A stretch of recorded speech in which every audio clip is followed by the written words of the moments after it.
Hello, guys.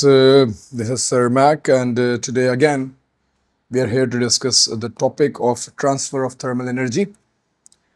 In this topic, जो O levels और IGCSE physics में जो है transfer of thermal energy का, it's a vast topic, mostly theoretical है, and the questions are very good recent exams में.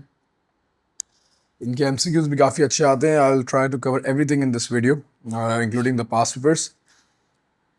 कुछ सवालात को देखेंगे and then अकॉर्डिंगली हम लोग फिर नेक्स्ट टाइम जो है क्वेश्चंस की एक वीडियो भी बनाएंगे.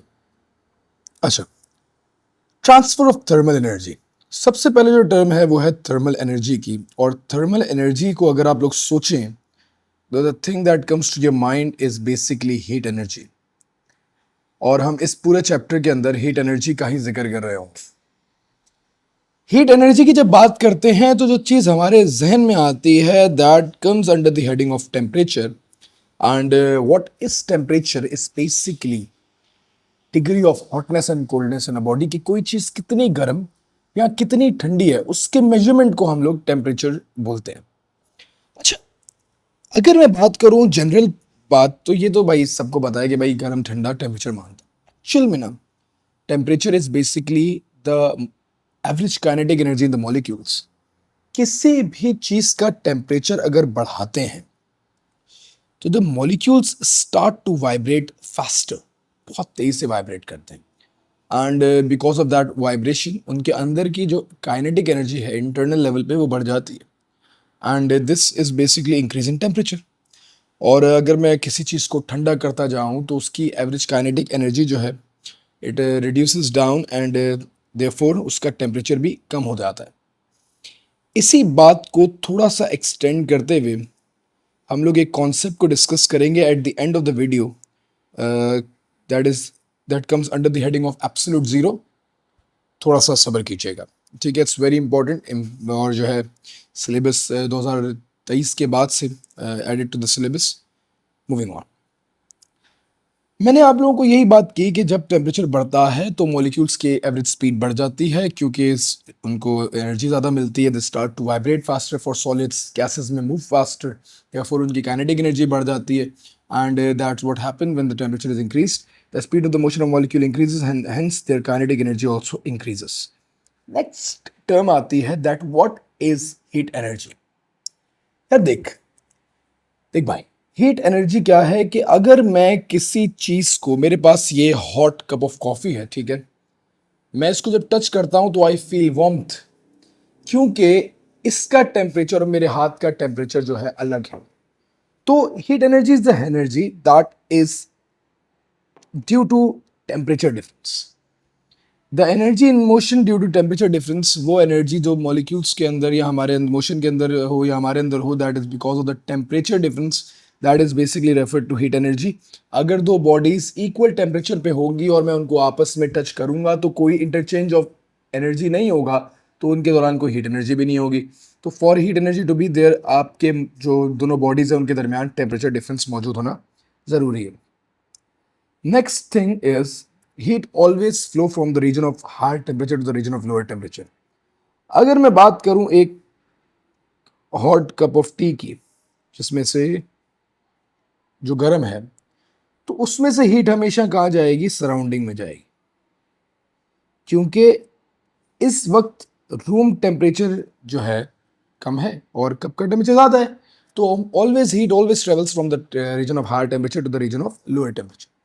Similarly, if I place a chilled bottle of Coke or cold drink, any bottle of cold drink, I place it over there, और जो है उसमें मैं ऑब्जर्व करूँगा तो सराउंडिंग से हीट उस बॉटल में जा रही होगी बिकॉज इस सिचुएशन में जो बॉटल है that is lower temperature and surrounding is comparatively hot. तो हमेशा हायर टेम्परेचर से हीट कहाँ ट्रैवल करती है? लोअर टेम्परेचर में ट्रैवल करती है. तो ये बात हमारे पास हो गई हीट के एतबार से. मूविंग ऑन फर्दर, जब भी हमारे पास दो बॉडीज, मैं कहता हूं कि यार ये चाय का कप आते आते आते ठंडा होते होते मैंने रखा रखा रखा और इसी बात पे एक सिप लेते हैं और आते आते इवेंचुअली जो है ये बिल्कुल रूम टेम्परेचर तक पहुंच गया. तो ऐसे स्टेट को जब टेम्परेचर और कप का टेम्परेचर बराबर हो जाए, दो बॉडीज का टेम्परेचर बराबर हो जाए, इस स्टेट को हम लोग थर्मल इक्विलिब्रियम के नाम से रेफर करते हैं.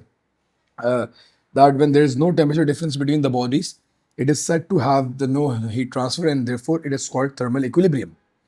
Whereas जिस टेम्परेचर पे लेट्स से ये रूम टेम्परेचर उस वक्त 32 डिग्री सेल्सियस है, लेट्स से 32 डिग्री सेल्सियस पे ये स्टेट अचीव हुआ, that temperature in which thermal equilibrium is reached is considered equilibrium temperature. वो टेम्परेचर जिसमें थर्मल इक्विलिब्रियम रीच हो जाता है उसको इक्विलिब्रियम टेम्परेचर का नाम दिया जाएगा.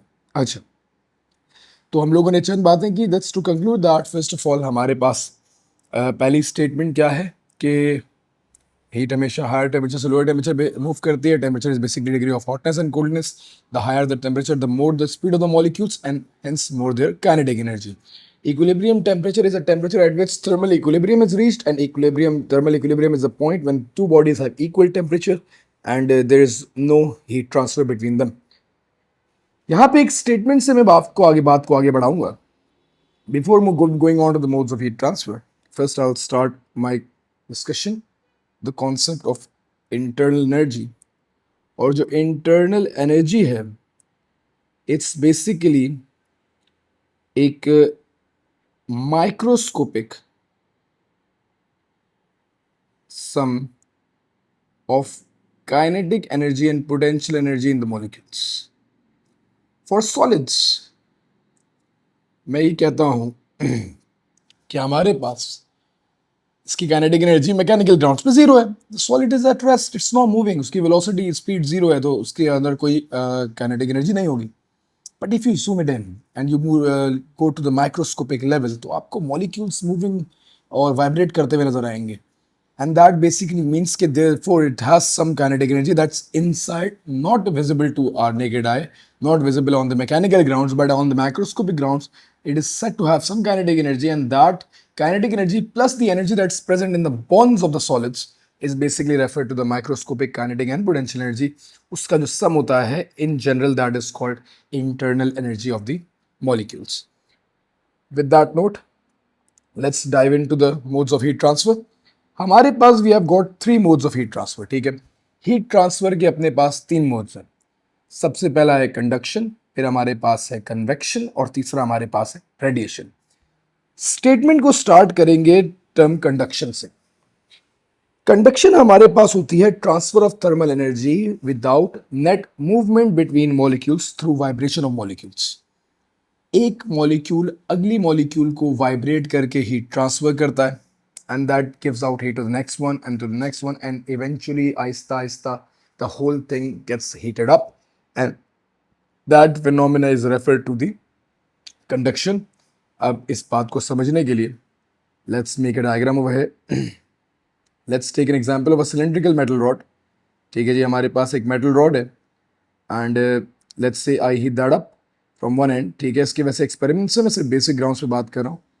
मैं इसको हीट अप करता हूँ, the molecules are there, starts to vibrate giving heat to next one, और इवेंचुअली यू वुड ऑब्जर्व कि ये हीट ऐसे ट्रैवल करते करते करते करते करते करते करते the whole metal rod would be heated up. यहाँ से मॉलिक्यूल इसको हीट देंगे, नेक्स्ट मॉलिक्यूल को हीट, नेक्स्ट मॉलिक्यूल को heat, and this would go on and on and on and on, and throughout the metal heat will be transmitted, और पूरा का पूरा जो मेटल है वो हीटअप हो जाएगा.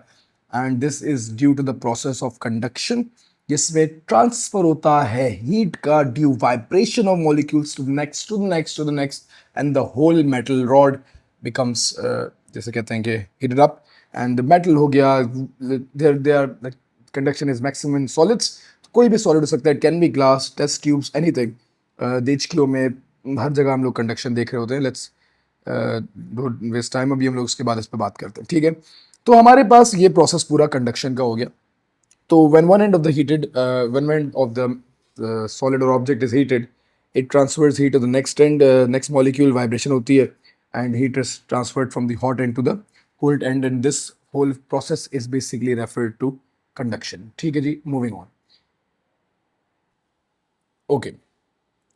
जो अगली स्टेटमेंट हम लोग करेंगे ना, that is why are metals better conductors? लोहा बेहतर कंडक्टर ऑफ हीट क्यों होता है? एक बार आसान लफ्जों में अगर मैं कहता हूं कि I have got a room full of chairs and I'm the one going to pick it up one by one and take it out of the room. मैं एक एक करके कुर्सी निकालता हूँ. मेरा 50 कुर्सी हैं. हो सकता है मुझे 10 मिनट लग जाए. लेट्स से मेरे साथ I got a student of mine और हम दोनों मिलके करें तो हो सकता है आधा टाइम लगेगा. सिमिलरली मेटल के अंदर हीट ट्रांसफर कराने के लिए मॉलिक्यूल्स तो अपना वाइब्रेशन कर रहे हैं, साथ ही साथ मेटल्स के अंदर फ्री इलेक्ट्रॉन्स होते हैं and those electrons take heat from the hot end and move it towards the cold end और हीट को ट्रांसफर करवाते हैं. So why are metal good conductors? Because of two reasons. First of all, vibration between the molecules जो conduction का basic fundamental है, and with that metals में free electrons हैं, and due to those free electrons, metal transfer heat from hot end to the cold end at a faster rate. पहले तो इस बात को समझेंगे why are metal better conductors? In metals, molecules transfer energy by collision, whereas free electrons also transfer energy as they move easily through the structure, making the process even faster, and that is why metals are better conductors. क्या बात बोला भाई, एक तो vibration अपनी जगह हो रही है and plus free electrons also carry heat from the hot end to the cold end, and that is why metals are better conductors. अच्छा, इस बात को समझने के लिए एक बात और मैं यहाँ पे ऐड करना चाह रहा हूँ जस्ट फॉर क्लियर नॉलेज. देखो यार, कंडक्शन का प्रोसेस ना डेंसिटी ऑफ द मटेरियल पे भी बड़ा मैटर करता है. जैसे कि फॉर एग्जांपल वुड की बात करें तो वुड की डेंसिटी कम होती है, उसके मॉलिक्यूल्स के अंदर स्पेसिंग होती है, ठीक है.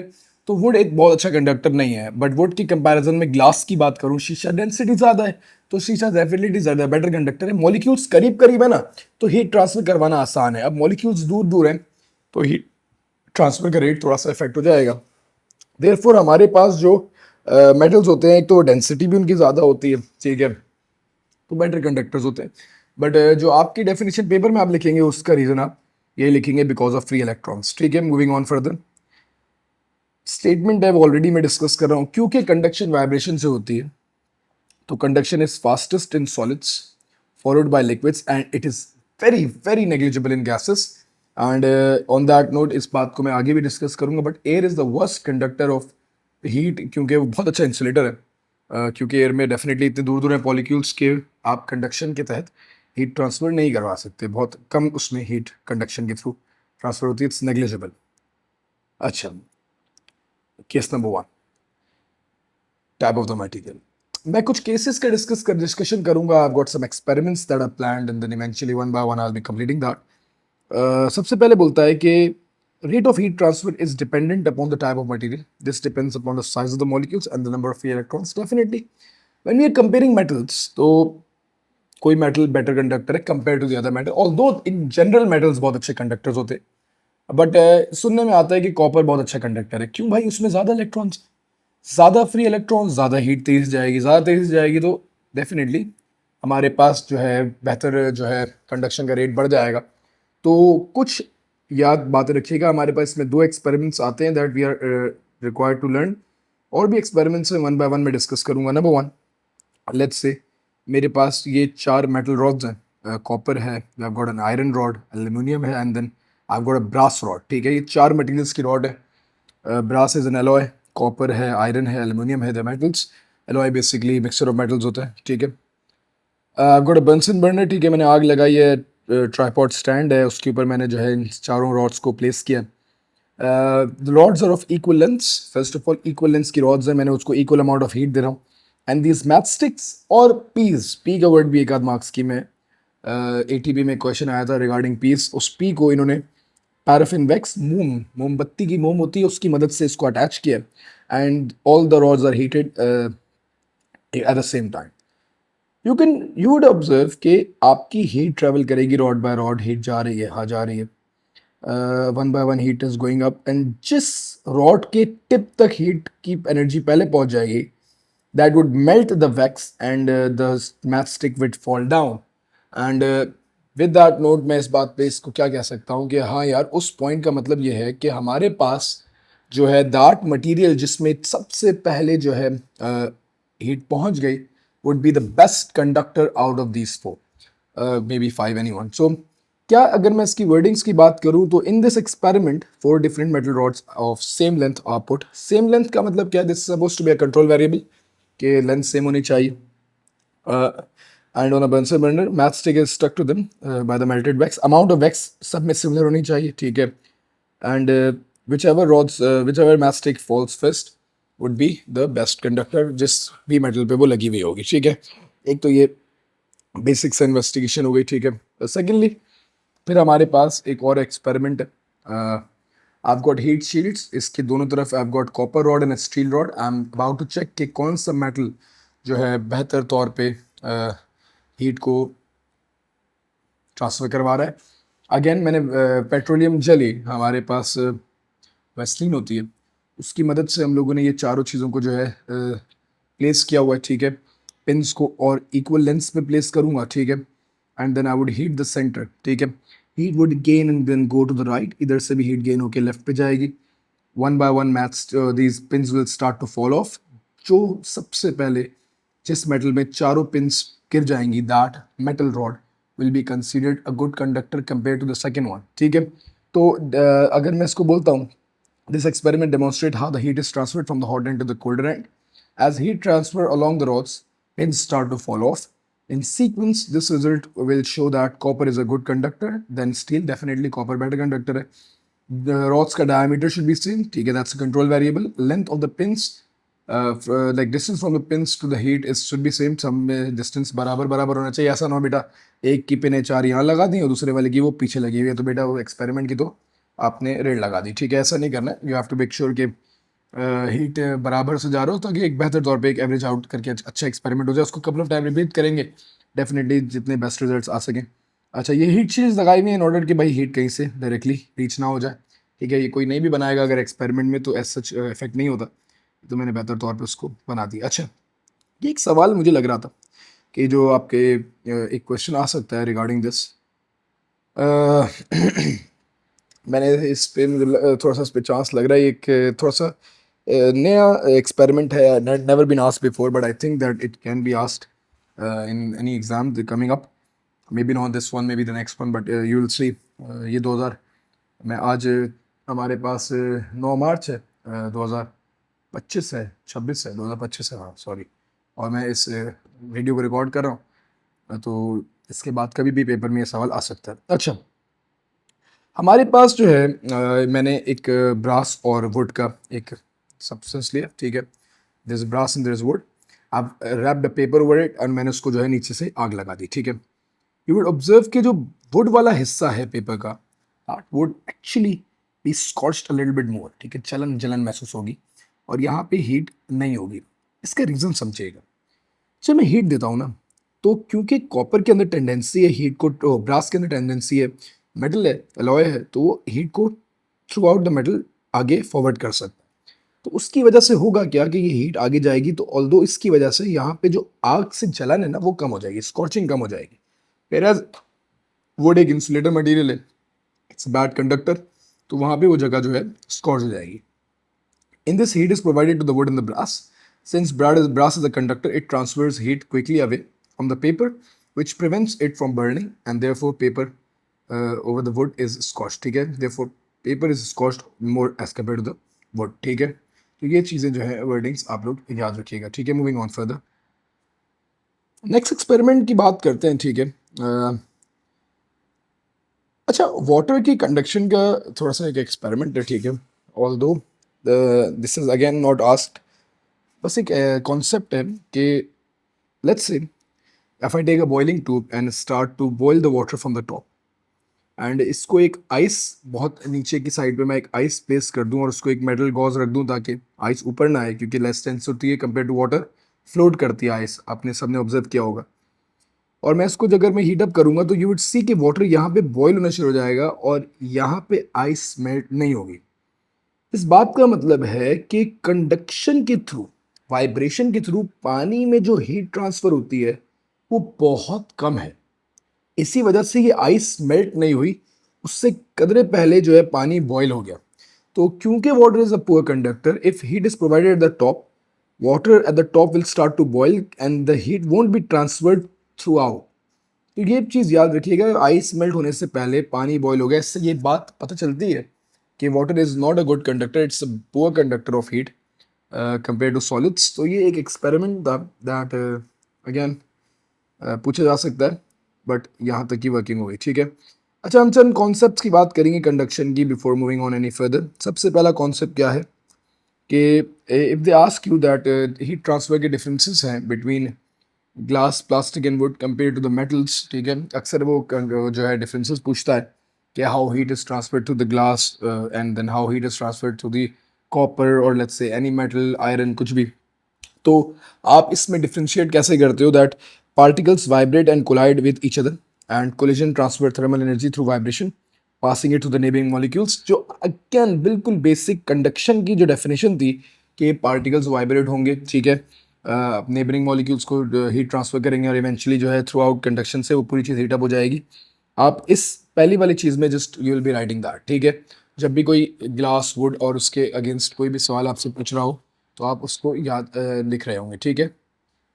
ऑन दैट नोट, अगर आपके पास जो है वो पूछ रहा होगा कि how heat is transferred in metals, तो as far as metals is concern आप लिखेंगे कि भाई क्योंकि मेटल्स में फ्री डीलोकलाइज इलेक्ट्रॉन्स होते हैं, तो energy is transferred from because of that from hotter area to the colder area and when as particles vibrate the transfer heat is there for there, ठीक है। नेबरिंग मॉलिक्यूल्स को heat भी transfer करते हैं, तो दोनों बात है।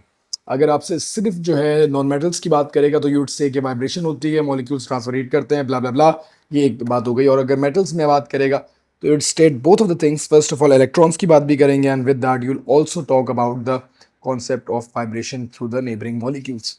तो ये दोनों जो है आप डिफरेंस वादे तौर पे याद रखिएगा, ठीक है। एज सच डिफरेंस नहीं, हाँ इसमें एक पॉइंट एक्स्ट्रा ऐड करना होता है and that's what they have been asking over time 3-4 times in the last past papers of like 10-15 years. अच्छा, अब हमारे पास कुछ कंडक्टर्स के यूजेस और इंसुलेटर्स के यूजेस हैं, ठीक है। Conductors are used when heat transfer is required quickly through something, let's say saucepans हो गए, बॉयलर्स हो गए एंड रेडिएटर्स हो गए। तो कंडक्टर्स होते क्या हैं? Definitely they are good conductors of heat. They are metal में सब्सटेंसेस क्यों इस्तेमाल होते हैं कि भाई हीट को जल्दी जल्दी ट्रांसफर करना हो, चाय की देचकियों में, खाना बनाने में, यूटेंसिल्स में, और हीट रेडिएट भी करते हैं। तो हमें कंडक्टर्स का काम क्या होता है? If I need to like heat something very quickly I would use a conductor over there. और इंसुलेटर्स जो होंगे, the heat transfer is very low, तभी हम लोग इंसुलेटर्स को यूज़ करते हैं, ताकि हमने चीज़ों को जब ठंडे को ठंडी रखनी होती है और गर्म को गर्म रखनी होती है। जैसे थर्मोकोल ग्लास हो गया, पॉलीस्टाइरीन का ग्लास होता है, उसमें जो आप लोग छोटा सा वो वाइट कलर का जिसमें चाय गर्म रहती है। एंड ऑन दैट नोट आप लोग जो है, हाँ, अपने जो घरों में आप देखोगे सॉसपैन्स वगैरह में जो हैंडल्स होते हैं they made up of wood. तो दैट बेसिकली इज बिकॉज के वुड जो है is a very good conductor, very good insulator. तो it's not a conductor, it's a poor conductor, very good insulator. तो हमारे पास जो है चीज़ें जो है उसमें वो बहुत गर्म नहीं होता है, इवेंचुअली इट्स इजीली यूजेबल, ठीक है। तो यही वजह है कि सॉसपैन के जो हैंडल्स हैं वुड और प्लास्टिक की मदद से बनाए जाते हैं। अच्छा, ये वाला प्लास्टिक नहीं होता क्योंकि प्लास्टिक मेल्ट हो जाता है, थोड़ा सा थिक प्लास्टिक होता है, ब्लैक कलर का रबरिश होता है थोड़ा सा, तो प्लास्टिक की नेचर का होता है, ठीक है। तो ये चीज़ें आपको याद रहनी चाहिए। अच्छा, अगेन मूविंग ऑन, ठीक है। Air is a worst thermal conductor which is why heat transfer through air is negligible as far as conduction is concerned. कभी भी क्वेश्चन पेपर में एयर की मदद से वो कोई भी चीज़ को रैप करता है, बबल्स में रैप करता है, तो उस एयर बबल्स के साथ वो आप लोगों ने पैकिंग मटेरियल देखा होगा, उसमें एयर पॉकेट्स होती हैं। पैकिंग मटेरियल में तो एयर पॉकेट्स इस वजह से होती हैं कि गिर के टूटे नहीं, क्योंकि उसमें ज़रा थोड़ा सा जो स्ट्रेचीनेस आ जाती है। बट कोई भी चीज़ इसमें एयर होगी बीच में ना, तो उसका मकसद यही होता है कि वो बहुत अच्छी कंडक्टर नहीं है, एयर ना बहुत बुरी कंडक्टर है। तो इवेंचुअली वो हीट ट्रांसफर थ्रू कंडक्शन का रेट जो है काफ़ी ज़्यादा रिड्यूस हो जाता है। तो ये चीज़ मेरे ख्याल से आपको याद रखनी है, ठीक है। With that let's move on to the second mode of heat transfer, that's convection. अच्छा जी, convection is basically transfer of thermal energy by bulk movement between molecules from hot end to the cold end. Convection geography में भी पढ़ते आ रहे हो, hot air rises up, cooled air come down type चीजें। क्या होता है कन्वेक्शन में? Molecules of fluids like bulk में मूव करते हैं and that is why heat is transferred via convection, and it only take place in fluids, and with the term fluids I mean liquids and gases, anything that can flow। तो कोई भी चीज जो flow कर सकती हो, that's referred to fluids. Gases or solids, oh sorry, liquids are considered to be fluids, और जो है इनके अंदर एबिलिटी होती है फ्लो करने की, मूव करने की। तो याद रखिएगा, सबसे पहले तो बहुत कॉमनली आस्क्ड क्वेश्चन तो यही है कि भाई how heat is transferred through convection. तो थ्रू कन्वेक्शन याद रखें कि अगर मैं किसी भी चीज को हीट अप करता हूं at the bottom, that fluid at the bottom would gain heat, it would expand, becomes less dense and rise up। तो अगर मैं किसी भी चीज को बॉटम पे हीट अप करता हूं, the fluid at the bottom would gain heat, expand होगा, राइज अप करेगा, क्योंकि जैसे ही हीट गेन करेगा मॉलिक्यूल्स के बीच में स्पेसिंग बढ़ेगी, डेंसिटी कम हो जाएगी, राइज अप करेगा और ज्यादा ठंडे मॉलिक्यूल्स ऊपर से नीचे आ जाएंगे and this would form a convection current. Fluid at the bottom gains heat, expands, becomes less dense, rises up, colder molecules come down. Fluid at the bottom gains heat, expands, becomes less dense, rises up, colder, more dense molecules would come down, and this is how heat is transferred via convection. अगर बोलता है कि कोई heater है और इसके इर्द गिर्द एयर जो है कन्वेक्शन होती है, तो air near the heater gains heat, expands, become less dense, rises up, colder air molecules come down. तो किसी भी जगह पे कन्वेक्शन हो रही हो, you need to make sure के उसके इर्द गिर्द के फ्लूइड जो है उधर से हीट गेन करके ऊपर जाएंगे, कोल्डर मॉलिक्यूल्स नीचे आएंगे and this process would continue until and unless वो पूरी चीज का टेम्परेचर बराबर हो जाए। इसी वजह से हमारे पास हीटर्स हमेशा नीचे लगाए जाते हैं, air conditioners are put at the top. ठंडी हवा, ठंडा पानी कंपेयर टू गर्म हवा या गर्म पानी ज्यादा डेंस होता है, नीचे आता है। गर्म हवा कम डेंस होती है, ऊपर जाती है, एंड दैट इज वाई सारी चीजें आप लोग फिजिक्स के तहत देख रहे होते हैं। आगे बढ़ते हैं, हमारे पास लेट्स से मैं हीट को बॉटम से देता हूं तो इसमें कन्वेक्शन टेक्स प्लेस। क्यों टेक्स प्लेस? क्योंकि हमारे पास convection currents can be formed, convection currents can be formed. इस केस में सेकेंड वाले में अगर मैं बात करता हूं तो हीट साइड से गेन होगी देंगे तो ये डेफिनेटली यहाँ का मॉलिक्यूल हीट गेन करके ऊपर जाएगा, जहां पे लो प्रेशर जोन बनेगा नीचे का मॉलिक्यूल ऊपर आएगा। Although the process of convection will be slow but convection would take place. इसमें भी कन्वेक्शन होगी, convection is slow compare to A but it would be there. ठीक है। फॉर द थर्ड वन, अगर हीटर को ऊपर लगा दूं, हीटर को टॉप पे लगा दूंगा, कभी भी कन्वेक्शन नहीं होगी। If I heat something eight the top, question is very common, तो कन्वेक्शन नहीं होगी। हाँ, क्या पानी गर्म होगा? बिल्कुल होगा, बहुत स्लोली स्लोली होगा, बिल्कुल होगा। कन्वेक्शन नहीं होगी, नो कन्वेक्शन, कन्वेक्शन नहीं होगी। हीट पानी में स्लोली स्लोली वाइब्रेट करते करते ओवर अ पीरियड अच्छा खासा टाइम के बाद पानी गर्म हो जाएगा, but it would heat up because of conduction, not by convection but by conduction. No convection, it would heat up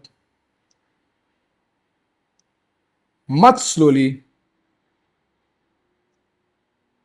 by conduction. ठीक है जी। With that let's move on to next one. तो बॉटम से heat देने में convection होती है, side से हीट देने में कन्वेक्शन होती है, बट टॉप से हीट देने में कन्वेक्शन नहीं होती। अब केसेस की बात करते हैं कि केस नंबर 2 की बात करते हैं। केस नंबर 1 हमारे पास हाउ हीट इज ट्रांसफर्ड का था। ठीक है। कन्वेक्शन का case 2 is basically the double heater case. अगर मैं ये कहता हूं कि हमारे पास जो है एक ही कोई लिक्विड कंटेनर है एंड उसमें जो है ए और बी दोनों तरफ मैंने हीटर्स प्लेस किए हैं, दोनों हीटर्स वर्किंग है। सवाल आ जाता है कि how he water is heated above A if heater B is off. ये ऑफ हुआ हुआ है, हीटर ए ऑन है, इसके ऊपर का पानी कैसे गर्म होगा? तो it would be heated bye convection. Convection की मदद से हीट होगा। वही वाली बात है, वर्डिंग्स भी, water near A gains heat, expands, becomes less dense, and hence rises.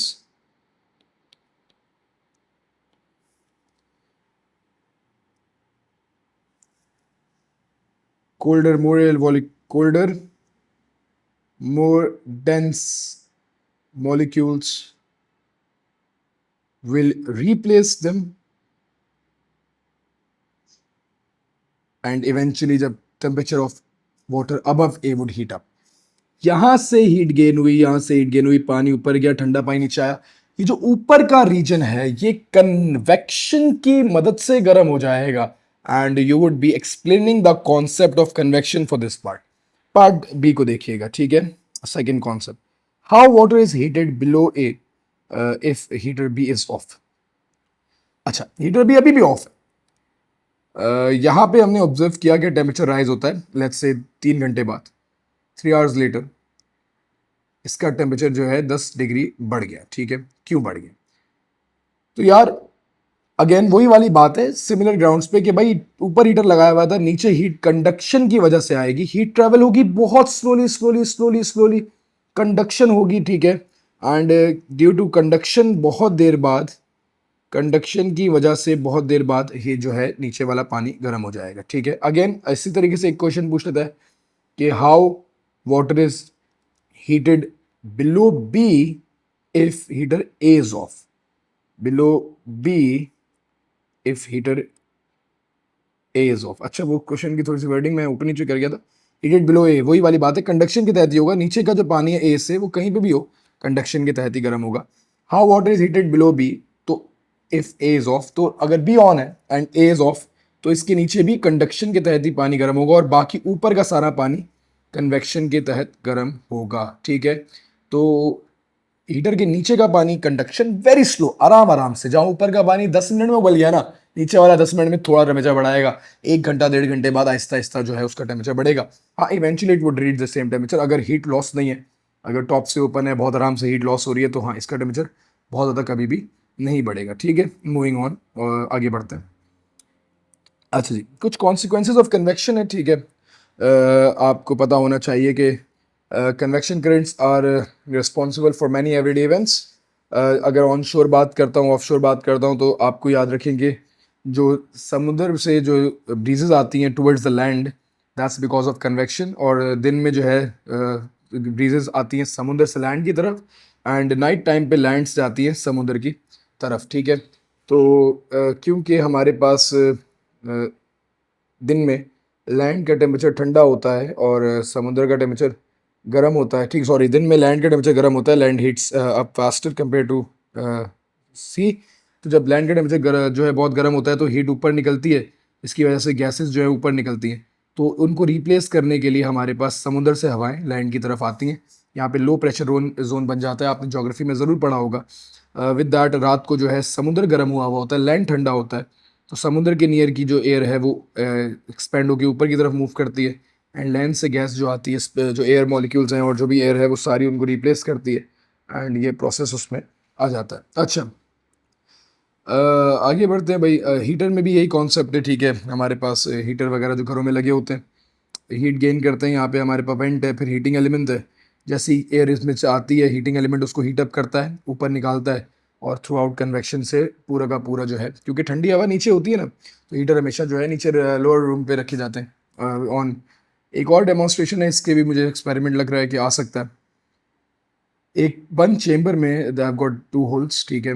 मैं यहाँ पे आग लगाता हूँ, तो इस आग की मदद से यहाँ की एयर मॉलिक्यूल्स हीट अप हो जाएंगे, दे वुड मूव अप। जैसे ही ऊपर जाएंगे यहाँ एक लो प्रेशर जोन क्रिएट हो जाएगा और यहाँ की गैस मॉलिक्यूल्स इस जगह को रिप्लेस करेंगे। ये चीज़ ऊपर जाती रहेगी, गैस जाती रहेगी, इवेंचुअली यहाँ पे गैस खत्म होना शुरू हो जाएगी। अगर आप यहाँ पे एक सिगरेट रखेंगे तो उस लो प्रेशर जोन को ख़त्म करने के लिए यहाँ से गैस उस जगह को रिप्लेस करेगी, और यू वुड सी कि स्मोक का जो धुआं है ना, ये उसको रिप्लेस करता हुआ यहाँ से भी निकल रहा होगा। And why is that? Because of the process of convection. इस air rises up, low pressure zone create होता है, and then this process continues. और ये हमारे पास एक और प्रैक्टिकल डेमोन्स्ट्रेशन है कन्वेक्शन की, ठीक है जी। Moving on to the next part. एक और केस बड़ा इंपॉर्टेंट है कि let's say I was in Dubai, कोस्टा है वहाँ पे जो है दुबई मॉल में कोस्टा वगैरह में ये रखी होती है हॉट प्लेट्स, ताकि जो आपका कॉफ़ी का मग है बहुत ज़्यादा गर्म ना हो। और विद दैट हमारे पास यहाँ पे जो गस आप मग्स देखोगे कॉफ़ी के, इसमें नीचे एक गैप होता है, ठीक है, एंड इसके अंदर एयर होती है। इसकी रीज़न है, ठीक है, कि हीट लॉस भी ना हो, ठीक है। तभी अगर बिल्कुल होगा तो वो टेबल गर्म हो जाएगा, पूरी हीट ले लेगा। तो इस एयर को रखा जाता है ताकि कप बहुत जल्दी ठंडा भी ना करे। इस प्रोसेस को समझते हैं। Let's say I got a hot plate, ठीक है, हीटिंग प्लेट है, उस पर मैंने कप ए रखा है and B, they are both made of same metal, ठीक है, सेम मटेरियल के बने हुए। Which of these cups heat faster and why? Definitely cup A faster heat up होगा। और कैसे हीटअप होगा? सबसे पहले तो कप हीटअप होगा by the process of conduction. Heat gain करेगा, मॉलिक्यूल्स पूरा हीटअप हो जाएगा, एंड जैसे ही हीट गेन करेगा it would transfer heat to the liquid, और उसके बाद लिक्विड में कन्वेक्शन हो रही होगी। और बी रिलेटिवली स्लोली हीटअप होगा, क्योंकि यहाँ पे बीच में एयर है, and since air is a very bad conductor, best insulator, ठीक है, तो इसकी वजह से B would take lot of time to heat up, क्योंकि बहुत कम कांटेक्ट है हॉट प्लेट के साथ। तो which of this cups heat faster and why? First of all for A, in cup A heat is transferred by conduction from hot plate to the cup, and liquid heats up fast compared to B. And in cup B, heat is transferred by conduction from hot plate to the cup, and liquid heats up slower compared to A. Since there is air gap and it is a bad conductor, there is also less area in contact, and definitely क्योंकि area in contact भी कम है, there is air and air does not allow a lot of conduction to take place. तो ये आपके पास एक important case है, इससे related भी पास्ट पेपर में सवाल आ गए। ऑन दैट नोट, कंडक्शन खत्म कर लिया भाई, कन्वेक्शन खत्म कर ली, अब हम बात करेंगे रेडिएशन पे, ठीक है। ये वीडियो जो ये वाली है, I would stop after the lecture. इसकी नेक्स्ट वीडियो में हम पास्ट पेपर डिस्कस कर रहे होंगे, ट्रांसफर ऑफ थर्मल एनर्जी के। There are lot of questions, very important. Work energy power की जो है वीडियोस लाजमी देख लीजिएगा, ताकि उसमें से रिलेटेड कॉन्सेप्ट्स कुछ यूज होते हैं एनर्जी के, तो वो आपको एक आइडिया हो जाएगा। अच्छा, रेडिएशन पे बात करते हैं। अच्छा, radiation is basically transfer of thermal energy through electromagnetic waves. क्या है radiation? Transfer of thermal energy via infrared radiations, electromagnetic radiations की मदद से हीट का ट्रांसफर करवाना रेडिएशन कहलाता है। Radiation is the only mode of heat transfer जो वैक्यूम में टेक प्लेस कर सकता है। कंडक्शन और कन्वेक्शन के लिए मॉलिक्यूल्स चाहिए। कंडक्शन सॉलिड लिक्विड गैस तीनों में, गैसेस में बहुत कम, सॉलिड में बहुत ज्यादा, बट सॉलिड लिक्विड गैस चाहिए भाई। कन्वेक्शन फ्लूइड्स में होती है, सॉलिड्स में नहीं होती, बट येट अगेन मॉलिक्यूल्स चाहिए, फ्लूइड चाहिए, कुछ चाहिए है। Whereas radiation is concerned, radiation can happen on like everywhere. Solid में भी, लिक्विड गैसेस में तो होती है, और वैक्यूम में भी हो सकती है, क्योंकि इलेक्ट्रोमैग्नेटिक वेव्स है ना, they are basically electromagnetic waves and they can travel in vacuum as well as they can travel in medium as well, ठीक है। तो रेडिएशन हमारे पास ये हो गई, transfer of thermal energy via infrared radiations. There are few factors that affect the transfer of radiation, heat transfer by radiation. सबसे पहला है कलर। देखिए भाई, जितना कलर डार्क होगा, darker colours are good absorbers and emitters of infrared radiations. Dark colour heat को absorb भी बहुत तेजी से करता है और उसको एमिट भी बहुत तेजी से करता है। तो darker colours are good absorbers and emitters of infrared radiation. If two bodies are made from same material and placed equidistant from the heater at the same temperature, and the heater is turned on, liquid in the dark color heater cup heats up quickly, ठीक है, container करना है यहाँ पे, ठीक है, liquid in the dark colour container heats up quickly compared to the white colour container या light colour container, ठीक है। मैं एक हीटर लेता हूँ और इक्विडिस्टेंट डिस्टेंसेस पे एक वाइट कंटेनर और एक ब्लैक कंटेनर रखता हूँ, made up of same material, her cheese same है, डिस्टेंस भी सेम है, अंदर सामान भी सेम है, और इनके इर्द गिर्द एक थर्मल सेंसर या कोई थर्मोमीटर लगा देता हूँ। यू वुड ऑब्जर्व कि यार वाइट वाला कलर का जितना टेम्परेचर राइज है कंपेयर ब्लैक वाले कलर का, उससे ज़्यादा टेम्परेचर का राइज हुआ। लेट्स से इसका राइज 10 डिग्री सेल्सियस हुआ, तो इसका उतनी देर में 23 डिग्री सेल्सियस हो गया, क्योंकि ब्लैक कलर ने ज़्यादा हीट एब्जॉर्ब की वाइट कलर की निस्बत। ब्लैक कलर क्योंकि ज़्यादा हीट एब्जॉर्ब करता है, क्योंकि डार्क कलर्स के अंदर टेंडेंसी होती है कि वो हीट को एब्जॉर्ब करते हैं। वाइट कप्स में चाय देर में ठंडी होती है, compare to black cup. Black cup में चाय डालो तो कप इतना गर्म हो जाता है, वो चाय में से हीट ले लेता है, और ये जो रेडिएशन है हर गर्म चीज में से निकलती है। आप यकीन करें कि हमारे पास जो है इंफ्रारेड डिटेक्टर्स होते हैं, सेंसर स्नाइपर राइफल्स वगैरह में, तो ह्यूमन हीट्स जो है डिटेक्ट कर लेते हैं। आप अगर उसको इंफ्रारेड गॉगल्स होते हैं कहीं पे भी आप उनसे देख रहे हो तो आपको रेड रेड कलर के इंसान इंग्लिश फिल्मों में, हॉलीवुड मूवीज़ में दिखाया जाता है। तो उसमें जो है ये फिनोमेना इसी तरीके से है, क्योंकि हर human body, animals, everything that's जिसका टेम्परेचर थोड़ा ज़्यादा है वो इंफ्रारेड रेडिएशंस इमिट करती हैं, और उनको फिर डिटेक्ट किया जा सकता है इंफ्रारेड डिटेक्टर्स की मदद से। तो ब्लैक कलर्स एब्जॉर्ब करते हैं इंफ्रारेड रेडिएशन ज़्यादा compare to the white colours. अच्छा, इस पे क्वेश्चंस भी आते हैं। This is basic graph. मैंने दोनों कंटेनर्स का इनिशियल टेम्परेचर 20 डिग्री सेल्सियस लिया था, ठीक है, एंड मैं ये नंबर्स जो है मिटा रहा हूँ ताकि एक्चुअल नंबर्स देख लेते हैं। तो ब्लैक वाला कंटेनर जो है उसका टेम्परेचर जो है 35 डिग्री सेल्सियस राइज हुआ, स्टार्टेड फ्रॉम 20। 10 मिनट के बाद टेम्परेचर का राइज 55 डिग्री था, और वाइट कलर के कंटेनर का जो राइज था वो सिर्फ 20 डिग्री सेल्सियस था। तो वाइट कलर ने सेम टाइम में कम हीट गेन की, कम टेम्परेचर बढ़ाया, ब्लैक कलर ने ज़्यादा टेम्परेचर बढ़ाया। तो according to the graph we can conclude that black colours are better absorbers of heat compare to the white colours, ठीक है जी।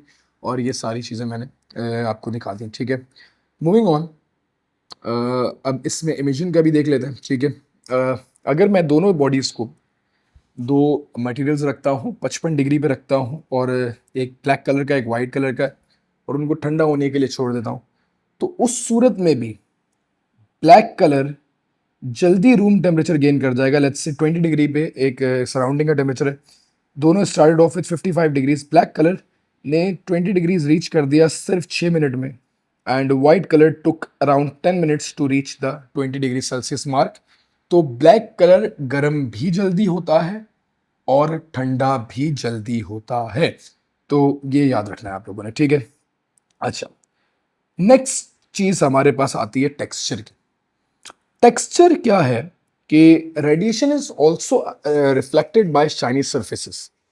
जो सरफेस शाइनी होंगी, उनकी जो है ऊपर शाइन होगी, तो थोड़ी सी जो है जैसे कहते हैं कि शार्प सरफेस, शाइनी सरफेस है, तो रेडिएशन उससे रिफ्लेक्ट कर जाती हैं, और जो डल सरफेसेस होती हैं उसमें रेडिएशन ज़्यादा एब्जॉर्ब हो जाती हैं। तो shiny surfaces are good reflectors of infrared radiations, whereas dull surfaces are good absorbers of infrared radiations। इसका भी एक बहुत बेसिक सा ग्राफ कर लेते हैं, ठीक है। मैंने जो है दो वाइट कंटेनर्स लिए, एक शाइनी वाइट लिया और एक डल वाइट लिया।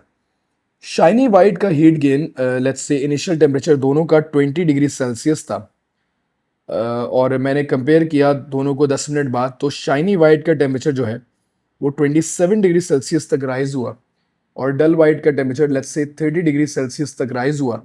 तो आपको ये बात पता चलती है कि शाइनी सरफेस पे हीट आके रिफ्लेक्ट करती है। तो शाइनी सरफेस पे जो हीट आती है वो आएगी, थोड़ी सी एब्जॉर्ब होगी, कुछ रिफ्लेक्ट हो जाएगी, कुछ एब्जॉर्ब भी हो जाएगी। वेराज डल सरफेस पे ज़्यादातर हीट जो है एब्जॉर्ब होगी, बहुत कम रिफ्लेक्ट होगी। तो हमारे पास शाइनी सरफेस का जो टेम्परेचर है वो कम राइज होगा कंपेयर टू डल सरफेसेस। तो ये बात भी आपने याद रखनी है, ठीक है। याद रखिएगा कि ये भी इम्पोर्टेंट केस सिनेरियो है। इसका भी ग्राफ देख लें। अगर मैं सिर्फ वाइट ही कलर पे, सिर्फ सेम कलर पे, सिर्फ टेक्सचर पे डिफरेंस की बात कर रहा हूँ, तो shiny white would gain temperature less compare to the dull white. उसके ग्राफ की पीक थोड़ी ज़्यादा है compare to the shiny white. Time eventually दोनों का जो है सिमिलर ही है, ठीक है जी। 10 मिनट्स ही ले लेते हैं, ठीक है। अच्छा, मूविंग ऑन। अब हमें पेपर में ना चंद क्वेश्चंस जो है नज़र आते हैं, ठीक है, और उन क्वेश्चंस के अंदर हम लोग देख रहे होते हैं 4-5 मार्क का सवाल आया कि right an experiment about which surface is a better absorber and emitter of heat, ठीक है। तो 2 नंबर का सवाल भी आ जाता है, और 4 नंबर का सवाल भी आ सकता है, ठीक है। अगर 2 नंबर के सवाल की बात करें और वो बोलता है कि लेट्स से ब्लैक और वाइट में आपने कोई एक्सपेरिमेंट डिज़ाइन करना है, तो there are 2 experiments that I think should be written. अगर कोई आपके बेहतर एक्सपेरिमेंट है, you are open to write that, but these experiments are tried and tested, और ये बेहतर तौर पे जो है हम लोग इनको लिख सकते हैं, ठीक है। सबसे पहला तो ये है कि अगर मुझे दो ही सरफेस में बात कर रहा है, ब्लैक और वाइट में, या लेट्स से शाइनी ब्लैक में और डल वाइट में, या शाइनी वाइट और डल ब्लैक में बात कर रहा है, तो I would take a filament lamp. I am gonna read the whole thing.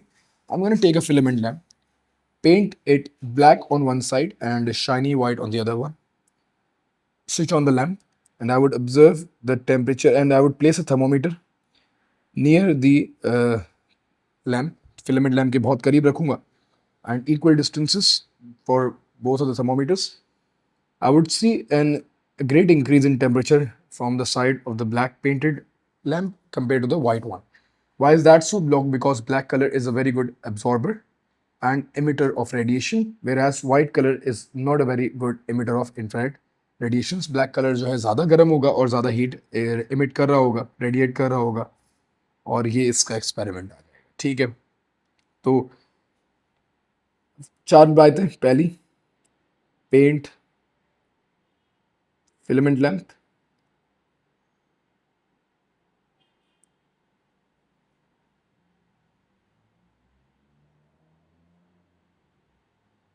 Half side to be black, half side to be white. Place thermometers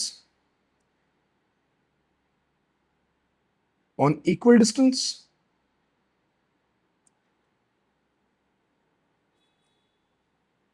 Note the temperature rise after T minutes. T minutes can be any minutes.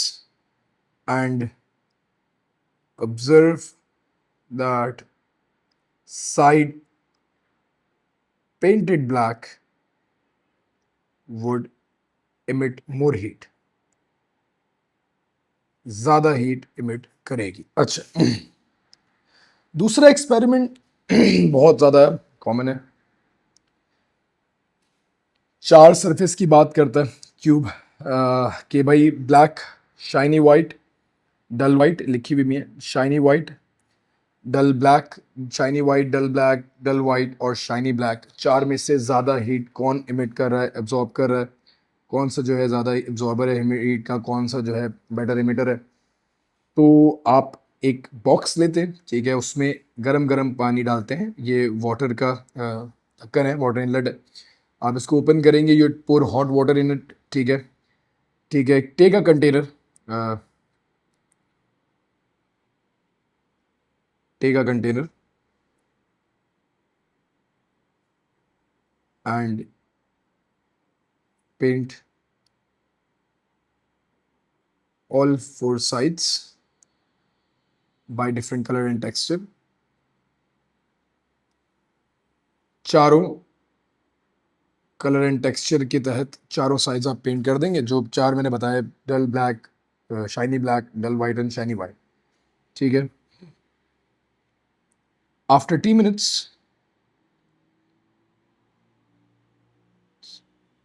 T minutes का मतलब है कुछ minute बाद, place a thermal radiation sensor one by one on all four sides. Place a thermal radiation sensor one by one on all four sides and note the reading. Maximum reading किस पे आ रही होगी? डल black पे. डल black पे maximum reading होगी. Second number पे हमारे पास shiny black पे होगी, फिर हमारे पास डल वाइट पे होगी, एंड लास्ट हमारे पास शाइनी वाइट सबसे कम हीट इमिट कर रहा होगा. तो maximum reading and minimum reading.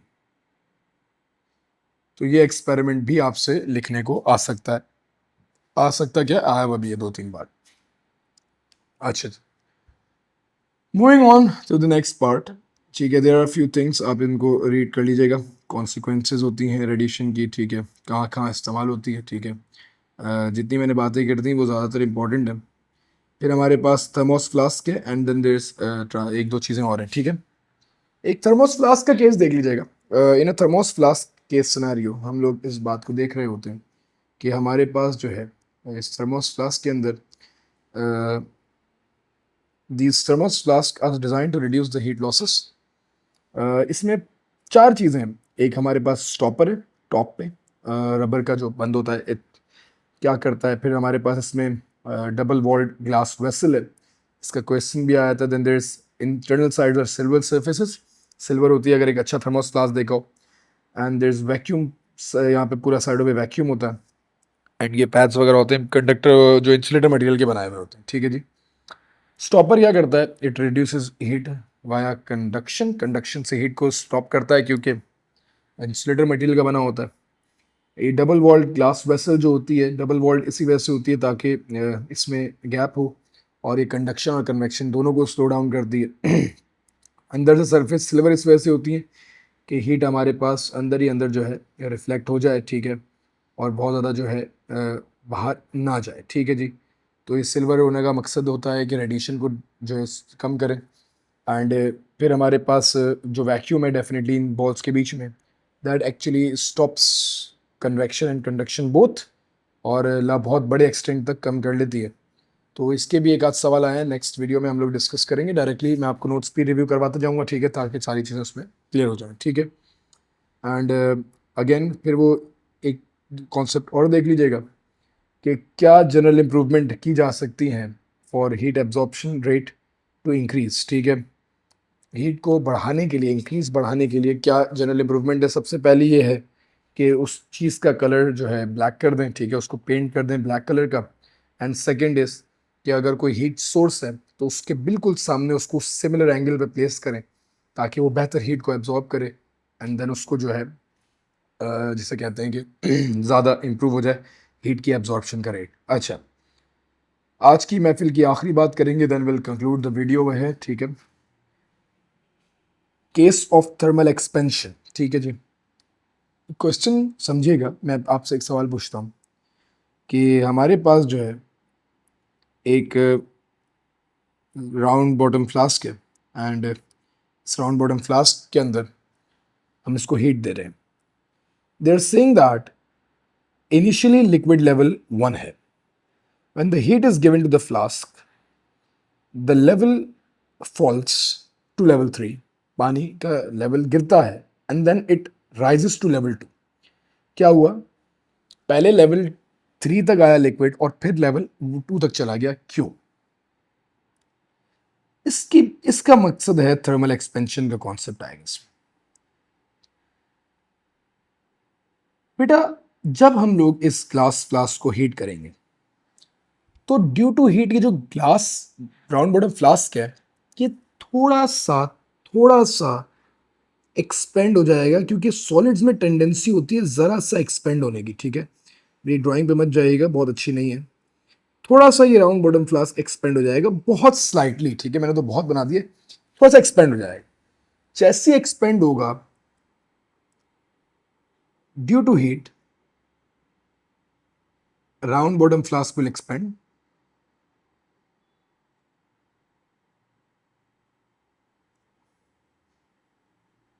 hence volume of the flask increases। होगा क्या इसकी वजह से, जो फ्लास्क है इसका वॉल्यूम थोड़ा सा बढ़ जाएगा। जैसे ही इस फ्लास्क का वॉल्यूम थोड़ा बढ़ेगा ये लिक्विड लेवल वापस नीचे गिरेगा, ठीक है, नीचे आएगा, वॉल्यूम बढ़ गई, जगह बढ़ गई, लिक्विड के पास थोड़ी जगह है, लिक्विड थोड़ा सा जो है लेवल फॉल कर जाएगा। अच्छा, ये बहुत छोटी वैल्यू होती है, ठीक है, इतना नहीं एक्सपेंड हो जाता कि पता नहीं कोई डबल हो जाए, नहीं नहीं, बहुत थोड़ी सी वैल्यू होती है, 1 2 3 सेंटीमीटर क्यूब की। तो ये हमारे पास लिक्विड लेवल 4 हो गया। फिर then heat would reach the liquid and it will expand as well. थोड़ी ही देर बाद हमारे पास हीट अब लिक्विड तक पहुंच जाएगी और पूरा लिक्विड भी एक्सपेंड करेगा, हीट गेन करके थर्मल एक्सपेंशन होगी and level will rise to level 2। Level 2 तक राइज हो जाएगा। ठीक है, लेवल 1 से शुरू हुआ, एक्सपेंशन हुई कंटेनर की, लिक्विड लेवल फॉल किया, जगह बढ़ गई, लेवल गिरा, फिर हीट गेन की, वापस एक्सपेंड किया and it came back to level 2। And this is the phenomena of thermal expansion. Although ये directly transfer of thermal energy के अंदर नहीं है, बट क्योंकि इसके चंद सवालात आए हुए हैं तो इसलिए मैंने इसको यहाँ पे डिस्कस कर लिया। On that note, transfer of thermal energy का A to Z lecture complete होता है। See you guys in the next video. Passwords को सॉल्व करेंगे। Hopefully enjoyed that. Please subscribe कीजिएगा और सपोर्ट कीजिएगा कमेंट्स में। ठीक है, thank you so much guys, take care.